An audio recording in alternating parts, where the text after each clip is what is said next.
Boa tarde a todos e todas, eu sou Thaís Barbeiro, instrutora do The Rose Method há mais de 20 anos, diretora da escola online The Rose Method Shine, e hoje a gente vai ter mais uma live da nossa série de lives que estão acontecendo todas as segundas-feiras às 12 com o professor The Rose como nosso super convidado especial. O professor The Rose, a gente vai ter Rodolfo Rivotti e Bruno Ramos hoje com a gente também. Já já tá todo mundo na área entrando. Deixa eu já adicionar aqui o Rodolfo. Olá! Boa tarde! Bom dia! Já é aqui, boa tarde. aqui já é boa tarde. Em Buenos Aires, Onde você está em agora, Buenos Aires é Rodolfo? bom dia, ainda acho eu. Em, Em Buenos Aires. em Buenos Aires. Aí ainda é bom dia? Ó, o professor De Rosa já está na área Eu aqui. acho que é aqui. Já vou adicioná-lo.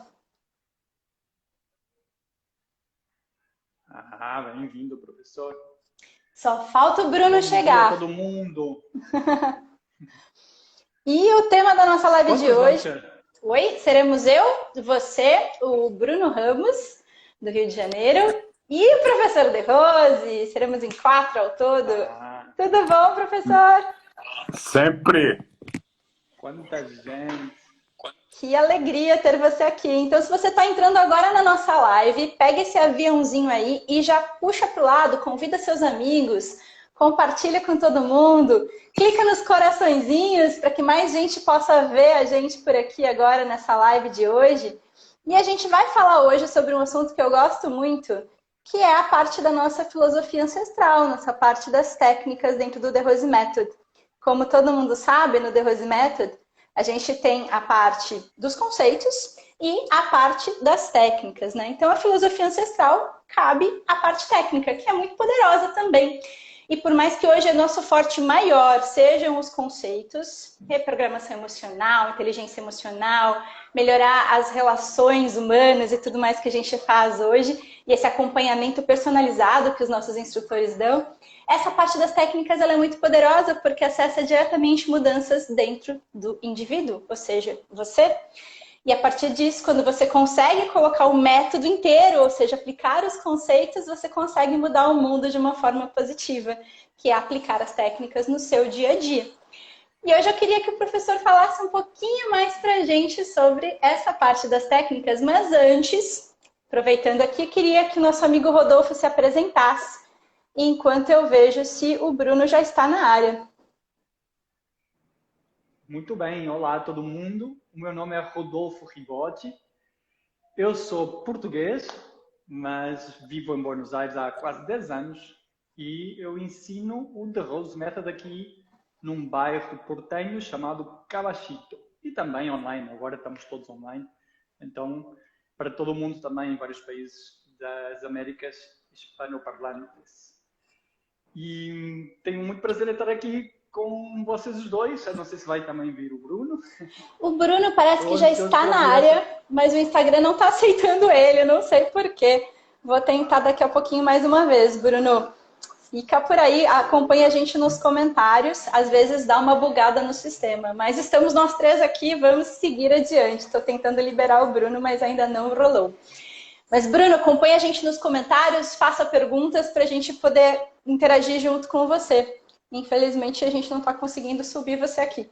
Mas agora, o nosso super professor De Rose. Fala pra gente, Dê, um pouco sobre a sua história nessa filosofia ancestral e toda essa parte técnica, todo esse acervo que a gente tem na nossa parte técnica, que representa menos de 20%, na verdade, do método como um todo.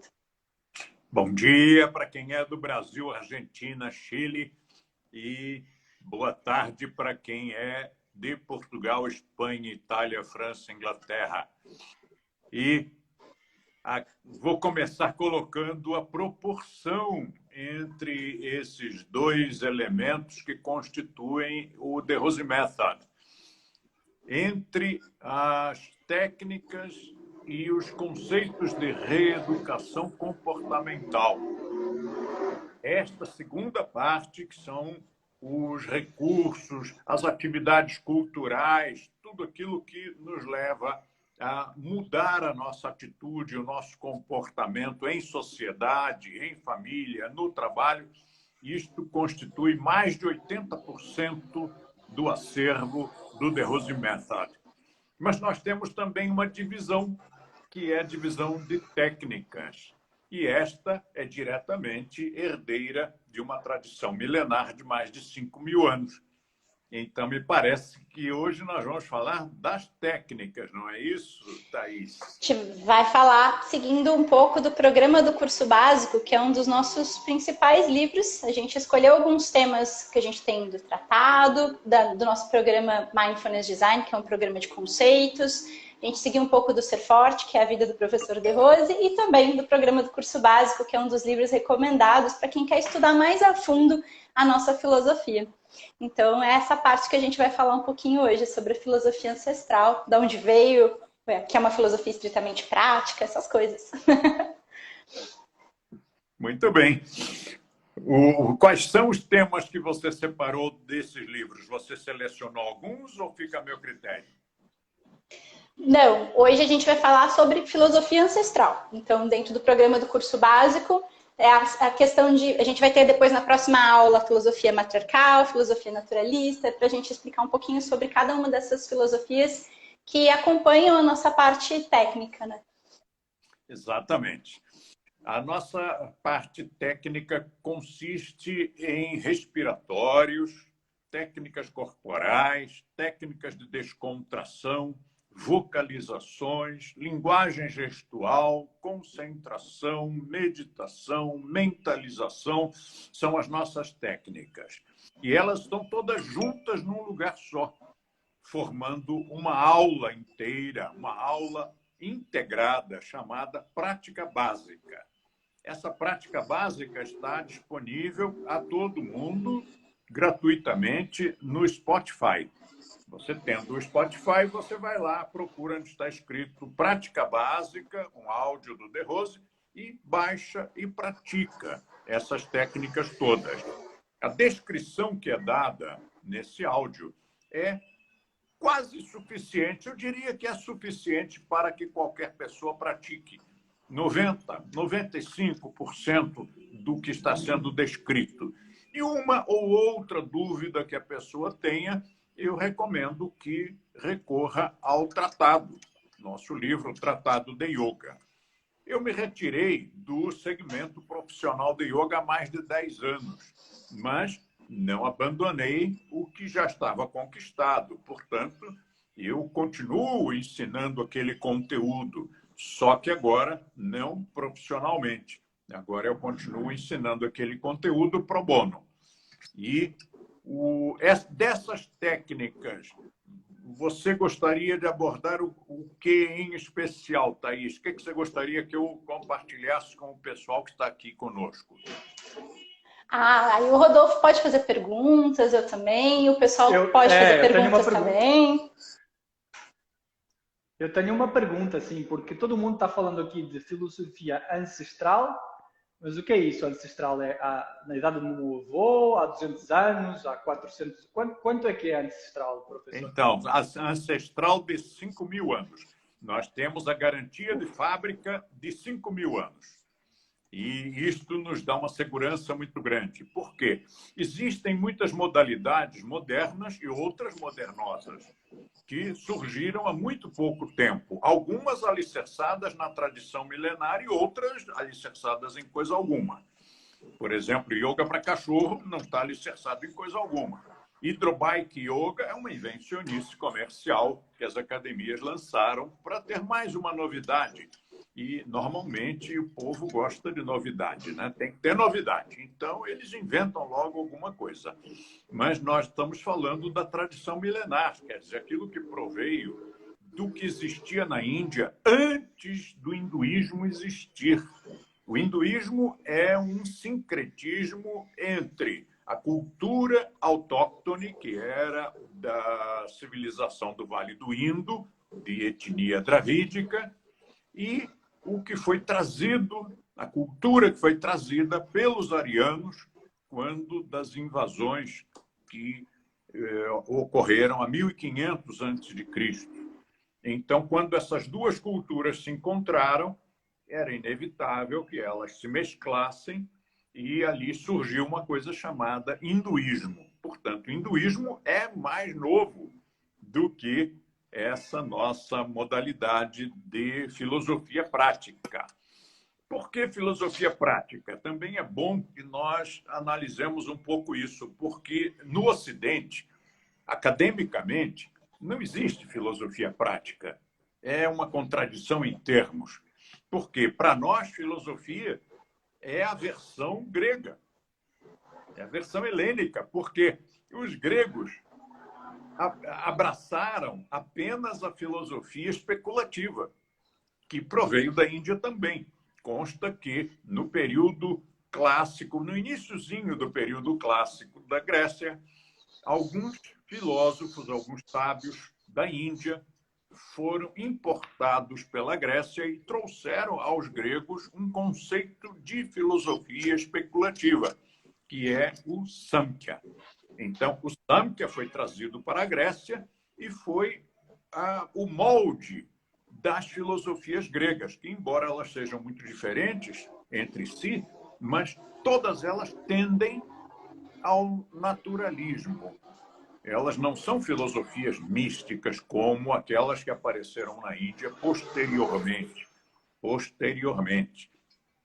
As filosofias místicas da Índia, aquela postura mística da Índia, muito espiritualista, foi reforçado nos últimos séculos, mas não na antiguidade, muito menos no período pré-clássico da Índia. O período clássico da Índia está em torno do século III, século II antes de Cristo. O período pré-clássico é 3.000 anos mais antigo.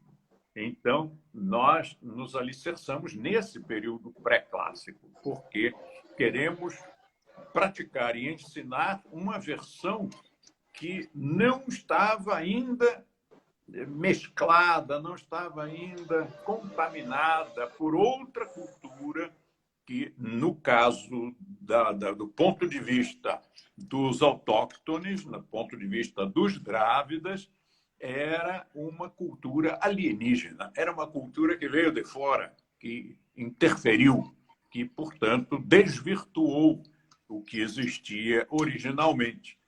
Todo mundo que estuda seriamente este tema sabe que o yoga tem mais de 5.000 anos. Todo mundo concorda com isso. Não existe divergência, não existe discussão. Todo mundo concorda. Tem mais de 5.000 anos. Acontece que, normalmente, as pessoas conhecem a versão bem mais moderna, a versão medieval, que já era uma versão alicerçada no Vedanta e no Brahmacharya, que não era o formato do yoga antigo. No período clássico, era Samkhya, não era Vedanta. Patanjali, quando escreveu sua tese, o Yoga Sutra, ele se baseou no Samkhya, não foi no Vedanta. Mas todos os praticantes de yoga do século XX e XXI estão todos, quer dizer, fazendo aqui uma generalização, estão com influência Vedanta. Ou são Vedanta declaradamente, sabem que são e dizem que são, ou não dizem, não sabem, mas manifestam os princípios do Vedanta. E o Vedanta o que é? É uma filosofia espiritualista, enquanto que o Samkhya é uma filosofia não espiritualista, naturalista. Patanjali, quando fez o seu trabalho de codificação do yoga clássico, ele utilizou o Samkhya numa versão chamada Seshwara Samkhya. E Ishwara pode-se traduzir como Senhor. E Sa significa com. Quando você junta Sa mais Ishwara, dá ali uma contração e você pronuncia Seshwara.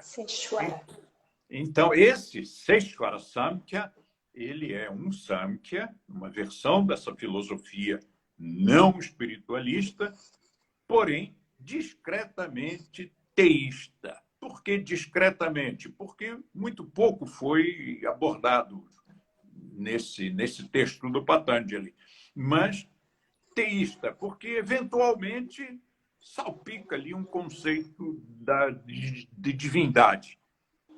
Talvez não divindade como nós a entendemos hoje no cristianismo, mas, enfim, alguma forma de força universal, de poder universal. Bom, então só para deixar claro, porque é bem aberto, né? O Instagram, um monte de gente que às vezes está chegando agora. A gente tem o The Rose Method, que é uma coisa.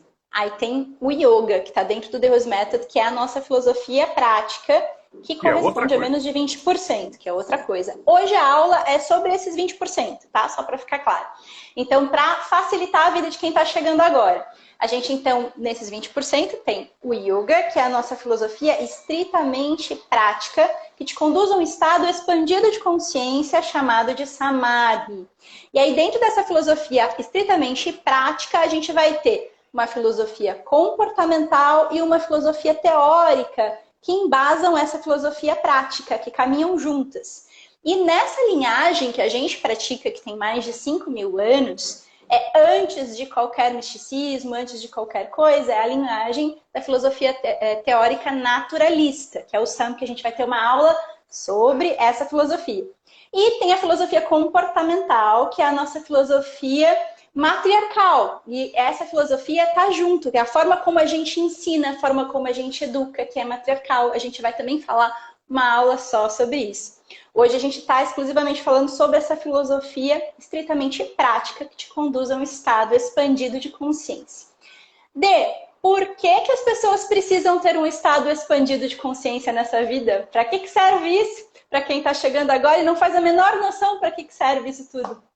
Já vou te responder, mas vou concluir o pensamento anterior. Então, essa parte de técnicas é a filosofia prática, mas no meio ocidental acadêmico não se entende uma filosofia que seja prática, porque para nós filosofia é teórica, filosofia é especulativa. Bem-vindo, Bruno.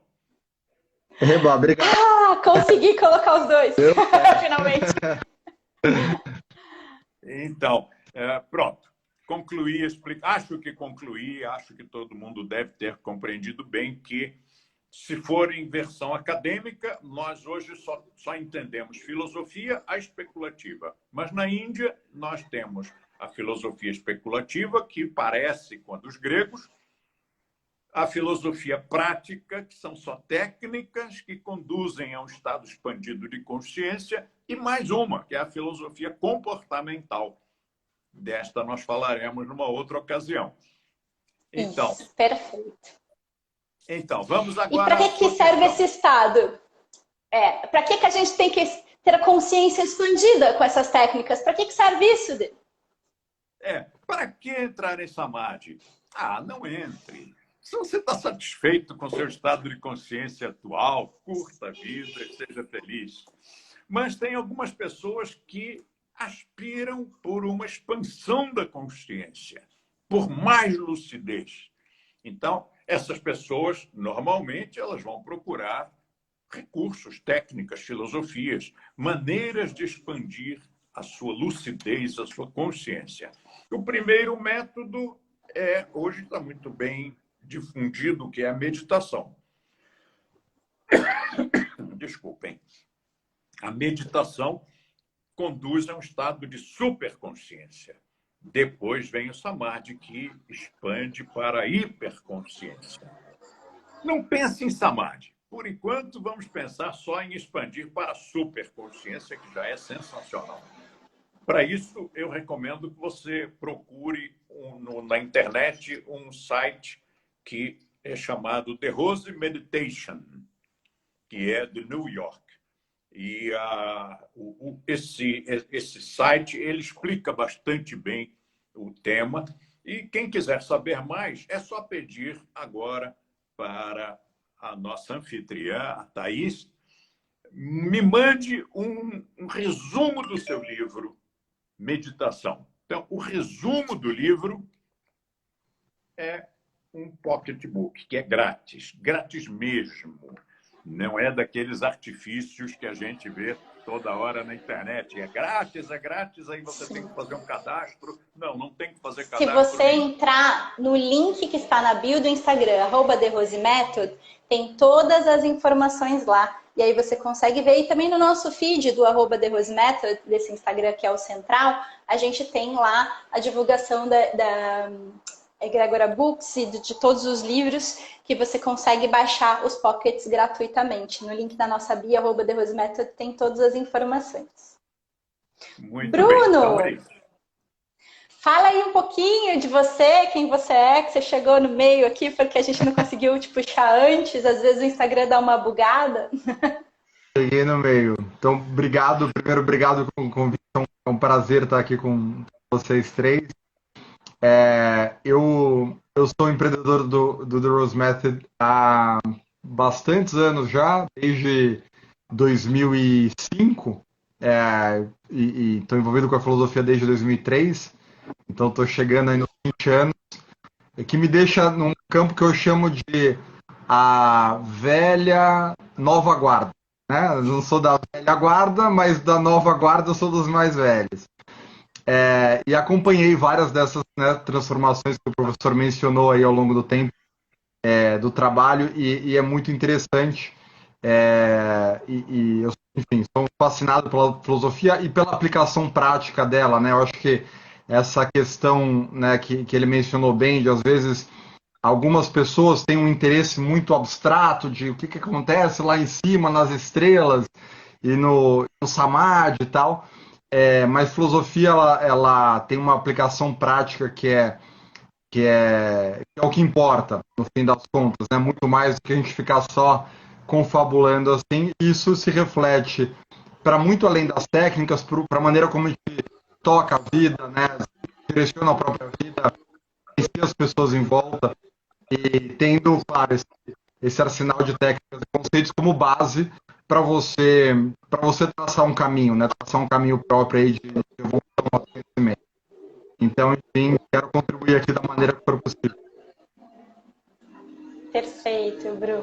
Você está picotando um pouquinho, talvez seja a internet, que não seja tão estável, mas eu queria que você preparasse aí uma pergunta para fazer para o D também, dentro desse acervo de contexto de hoje, do que a gente está falando, e o Rodolfo também, se quiser perguntar mais alguma coisa. Eu fico impressionado porque a filosofia prática que a gente está falando aqui conduz ao autoconhecimento, né?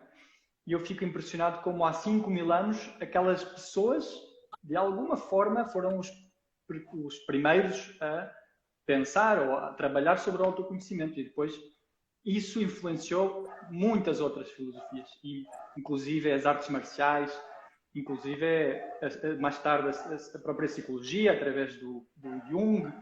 Ou seja, tem um impacto na história que acho que não é conhecido.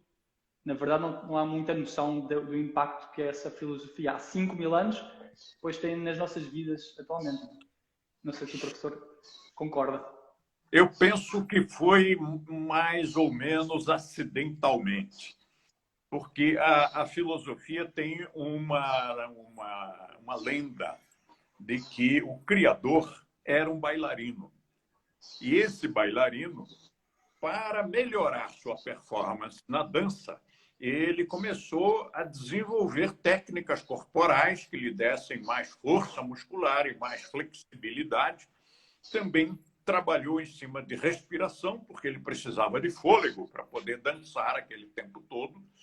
Ele também precisava da linguagem gestual para contar a história através dos mudras. Até hoje ainda existe isso na dança hindu, especialmente no Bharatanatyam, em que a história é contada com olhares e com gestos de mãos. E aí quem conhece, o indiano acompanha o enredo pelos gestos, pela gesticulação, uma espécie de libras que foi desenvolvida especialmente para a dança. Então, esse criador, esse Nataraja, começa a melhorar essa linguagem, trabalhar em cima dela. E também a concentração, porque precisava de concentração para fazer um trabalho bem feito, inclusive para melhorar o equilíbrio físico, né? posição do corpo no espaço com estabilidade. Então, essas técnicas todas que o criador foi desenvolvendo, eu imagino que acidentalmente desencadearam estados de consciência expandida, especialmente porque lhe davam uma vitalidade maior, tinha mais energia física, mais saúde e mais concentração, meditação, pronto, desencadeava esse estado. A partir daí, seus discípulos devem ter se dividido.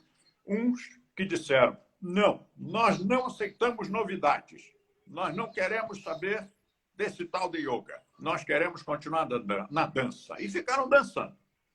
E os que entenderam a proposta do mestre o acompanharam e desenvolveram, a partir dali, uma filosofia nova, que não se chamava yoga, diga-se de passagem, né? Porque o vocábulo yoga é sânscrito, e o sânscrito foi trazido pelos arianos.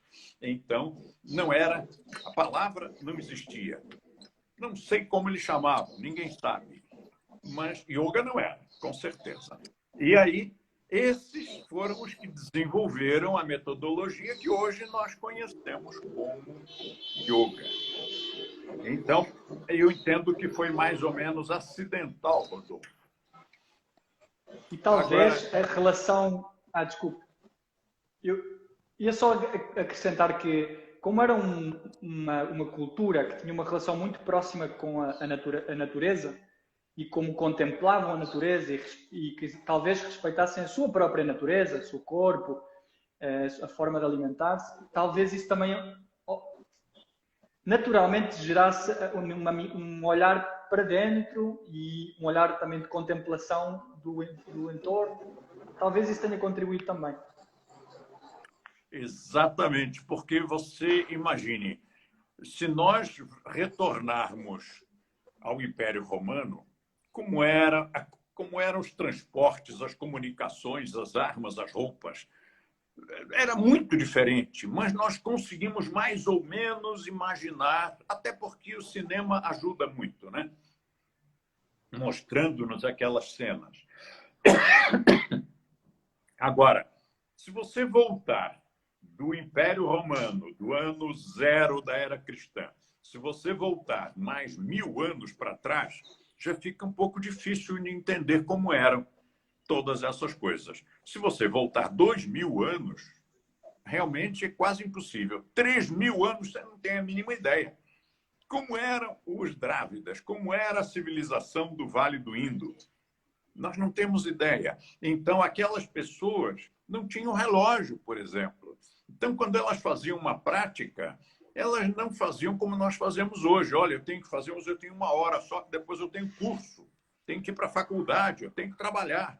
Não tinha relógio. Então, as pessoas sentavam e faziam, e praticavam, e lá ficavam até que aquilo produzia, eventualmente, algum resultado que não era esperado ou que era esperado pela experiência, né? Porque isso é uma técnica que é empírica. E, com isso, os primeiros não sabiam o que esperar, os outros já tinham um precedente. Então, eles já sabiam que, se fizer desta forma e fizer por tempo suficiente, vão acontecer determinados fenômenos, especialmente os fenômenos de consciência expandida.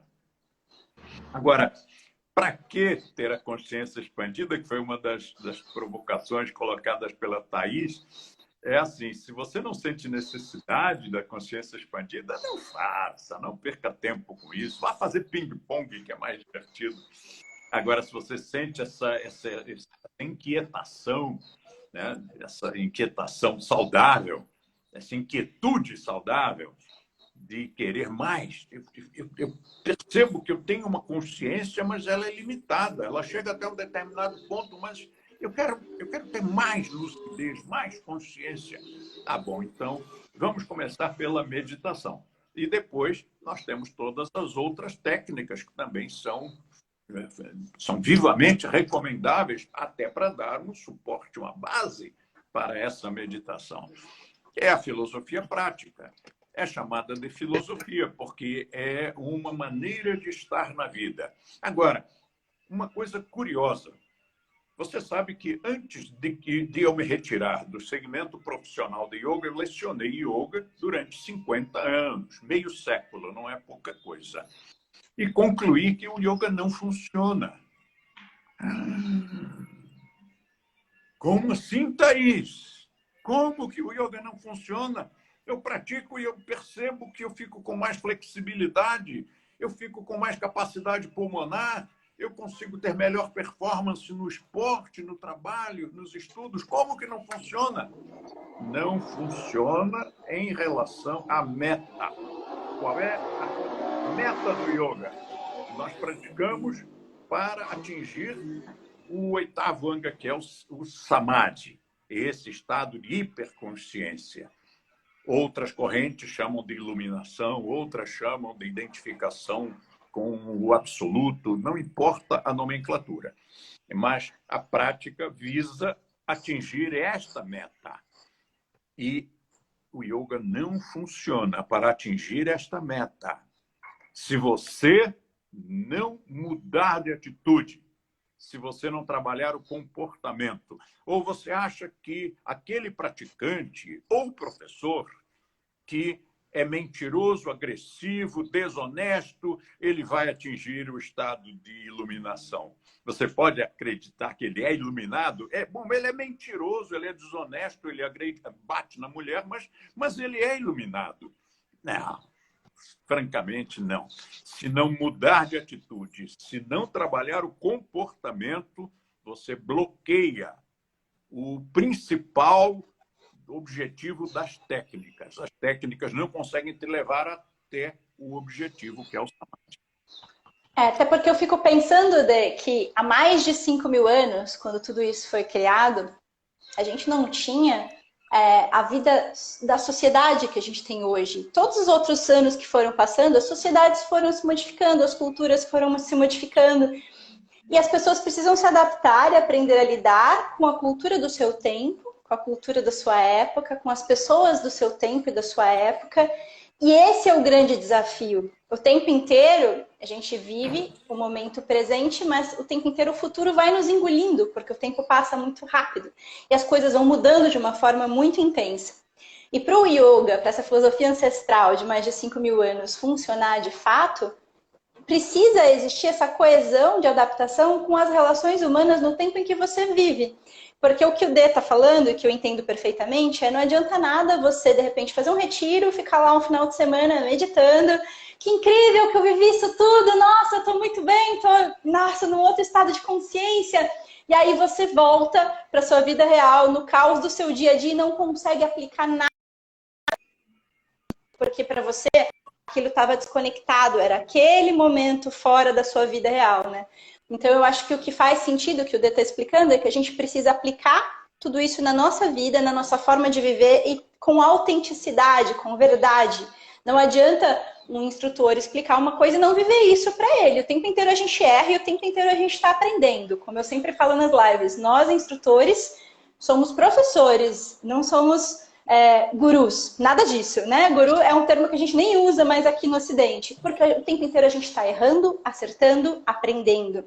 E tudo está mudando na sociedade. E se a gente observar isso, a forma de coesão entre as práticas, a gente evoluir através dessa filosofia ancestral e aplicar conceitos que tornam a nossa vida mais lúcida, mais consciente, junto com essa prática. Aí sim, a gente consegue entender mais sobre esse estado, porque mesmo que você não atinja a sua meta da iluminação nessa vida, se for essa a sua meta, a caminhada já é muito poderosa e potente, porque você muda um monte de coisas dentro de você e consegue deixar esse mundo um lugar melhor para se viver. Bruno, quero a sua pergunta agora, os seus comentários. É muito interessante assim, a infinidade de assuntos que surgem, né? E pegando esse gancho, a gente volta àquela ideia de uma filosofia perfeita praticada por pessoas imperfeitas, né? E esse reconhecimento de que a gente está num processo de melhoria e aprimoramento. E o que a nossa experiência diz, assim, lidando com centenas e milhares de professores e alunos ao longo dos anos, é que ainda que você não tenha essa intenção de eu quero chegar nos píncaros da evolução, né, nos níveis mais altos, para acontecer um crescimento de fato, a intenção de crescer de fato precisa estar ali por trás, né? A intenção de evoluir e se transformar, deixando para trás condicionamentos, deixando para trás aquilo que não é útil, aquilo que não é necessário. E isso é muito importante, porque se a pessoa fica vinculada à ideia de quero ficar mais forte, ou quero administrar meu estresse, ela está se contentando com as migalhas, né? E vai acabar que ela não vai usufruir do que tem de mais interessante no processo.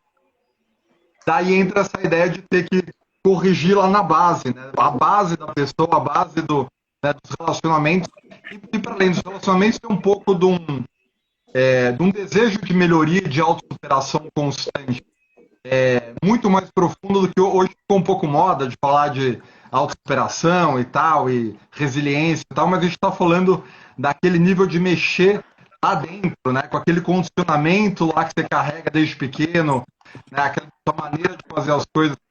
Eu queria que o Dave falasse um pouco sobre isso, sobre essa dificuldade que a gente tem, às vezes, de mexer o que está lá dentro. Então você fala assim, perder 3 quilos eu consigo, ou ser mais afável com isso aqui eu consigo, mas meus ciúmes eu não quero trabalhar, ou a minha rigidez eu não quero trabalhar, isso eu sou assim, eu sou desse jeito. E como isso é um bloqueio para você realmente dar um passo mais para frente, né?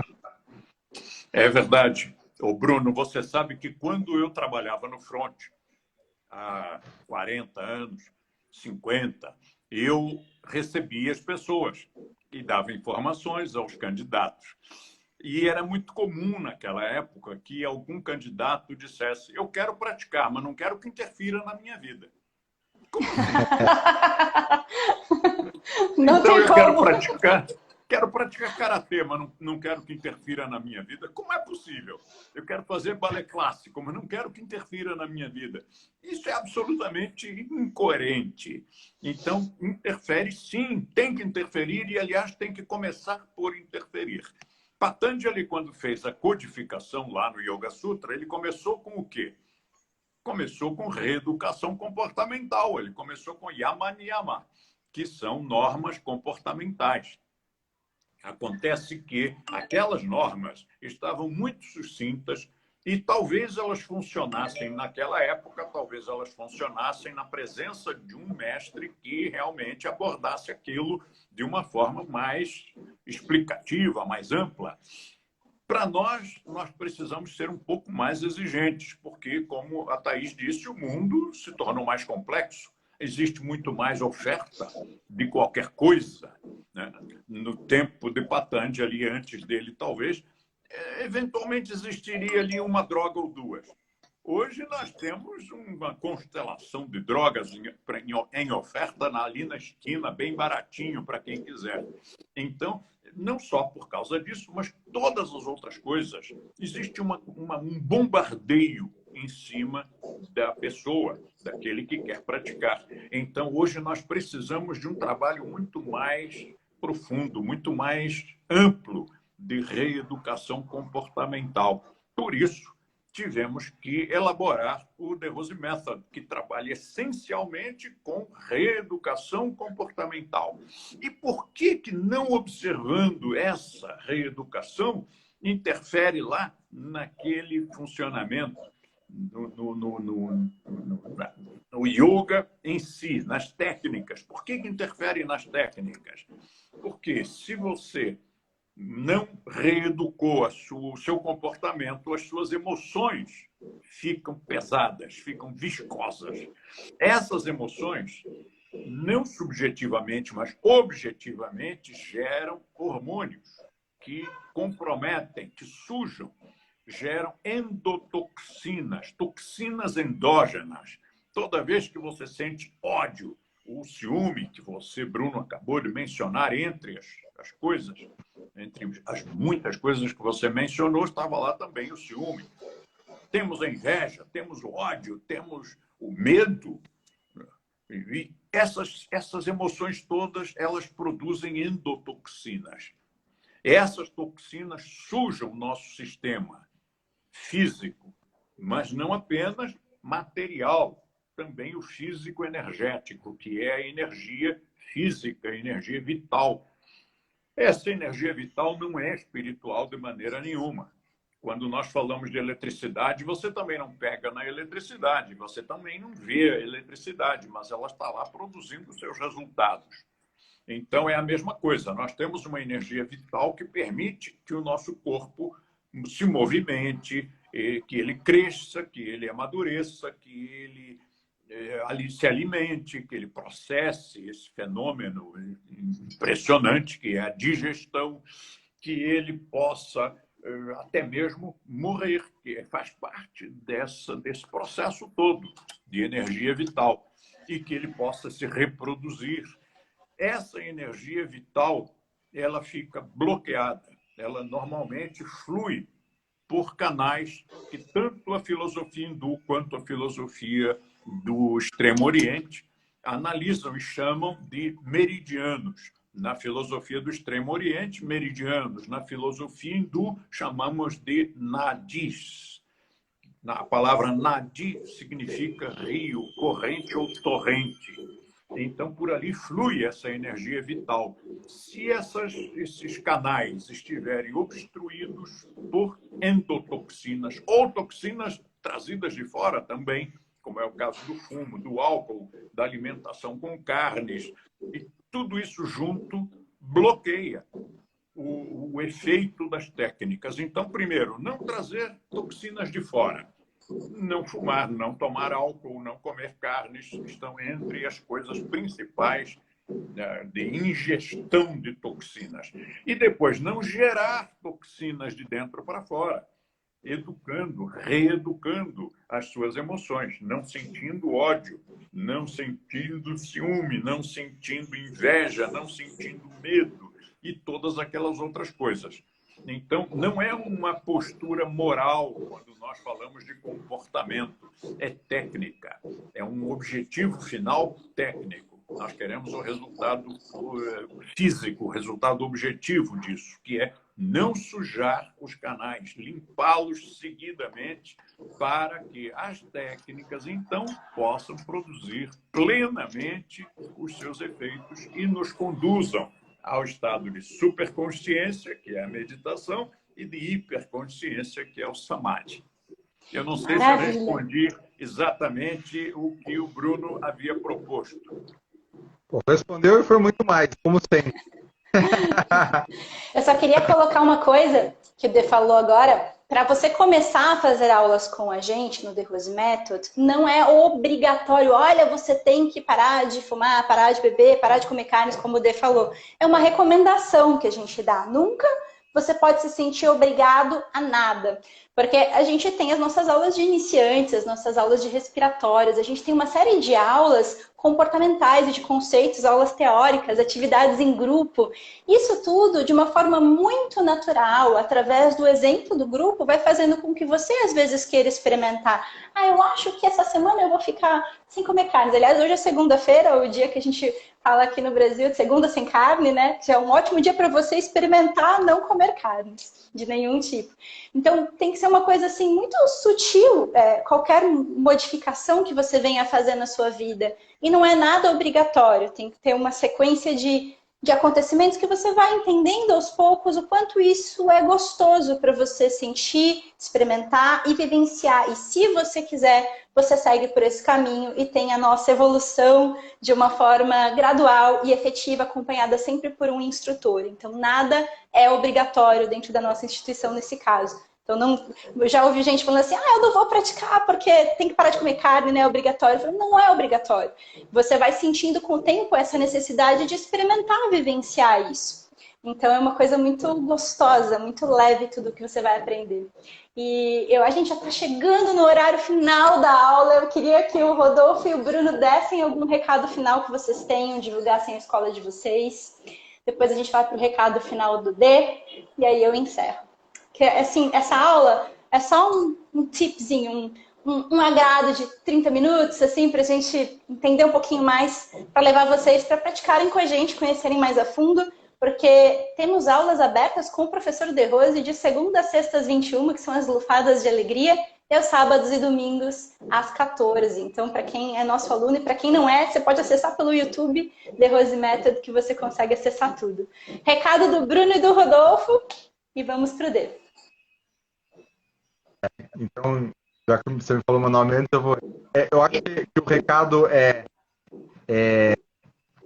que o privilégio de poder vivenciar isso no dia a dia, esse processo de se aprimorar, de se ajustar, tem aquela imagem, né, da escultura que esculpe ela própria, para muito além do físico, muitas vezes as pessoas enxergam, né, uma excelência técnica né, nas técnicas corporais e acabam limitando aquilo, mas o processo interno, você ir se melhorando, se aprimorando, ele é extremamente gratificante.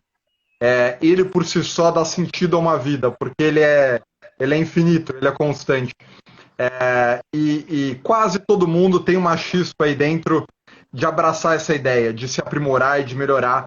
E a gente tem muito orgulho e um prazer enorme de poder fazer isso, de poder acompanhar as pessoas nesse processo de melhoria constante e progressiva. Né, em todas as nossas escolas, a minha escola em particular é a escola da Vanessa de Holanda, né, que é a minha esposa, que é o The Rose Leblon, e a gente tem, enfim, aulas online como todas as escolas, então estão todos convidados aí a seguirem a gente aqui no Insta também e entrarem em contato aí para terem mais informações. Muito bom. É bem assim, aqui nós na Argentina, não sei se é igual no Brasil, mas a gente aqui festeja, a gente celebra amizades em julho, é o dia do amigo, 20 de julho.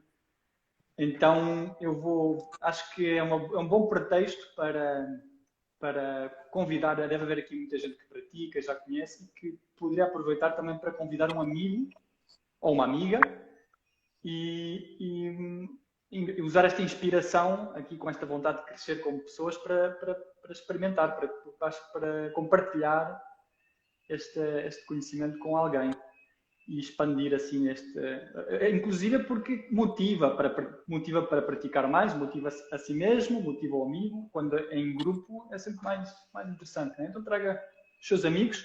A minha escola é de Rose Puan, aqui na Argentina, pode procurar @de_rose_puan no Instagram e vai encontrar o nosso trabalho aqui. Então mando um abraço para todo mundo.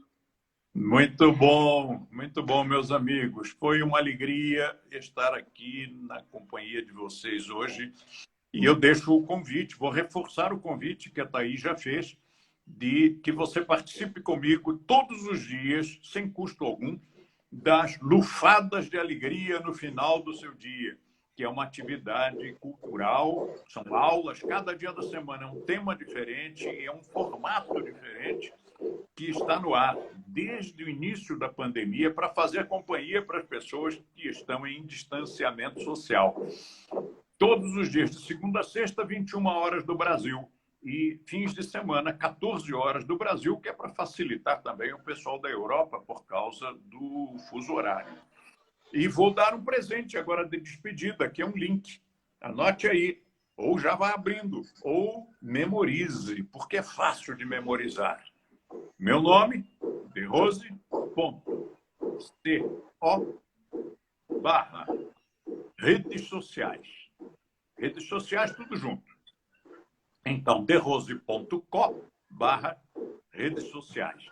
Ali você tem acesso não só às nossas redes sociais, eu recomendo especialmente a minha fanpage, que eu frequentemente estou colocando material lá, umas coisas bem interessantes, mas esse link também dá acesso a que você possa ir lá no The Rose Books para poder baixar os meus livros e lê-los sem ter que comprar.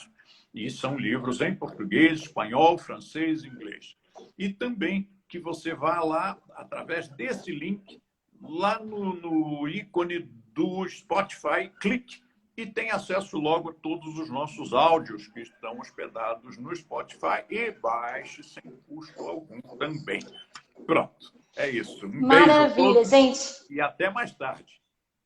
Foi uma delícia estar com vocês aqui. A minha escola é @therosemethod.shine, o Instagram. Meu Instagram é thaisbarbeiro.shine. Também você pode fazer um período de teste nas nossas escolas online Escolha a escola que você quiser, o importante é você praticar e conhecer o nosso método na prática. Todas as nossas escolas têm um período free para você de degustação, para você conhecer o nosso método na prática.